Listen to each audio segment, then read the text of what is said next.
রূপসী মাইয়ারে তোর কলসির ভেতর কি খাঁটি গরুর দুধ বেচতে এনেছি। দে না একটু খাই, দামটা আগে চাই, আর দে না একটু খাই।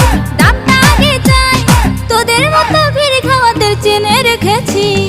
ও রূপসী মাইয়ারে তোর কলসির ভেতর কি খাঁটি গরুর দুধ বেচতে এনেছি।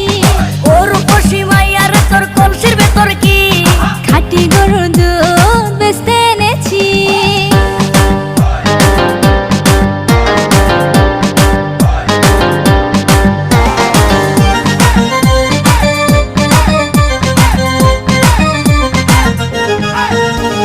তোর দুধেতে আছে পানি, আমি কিন্তু সবই জানি। না খাওয়ালে জানবে সবাই তোর দুধেতে কোনো স্বাদ নাই।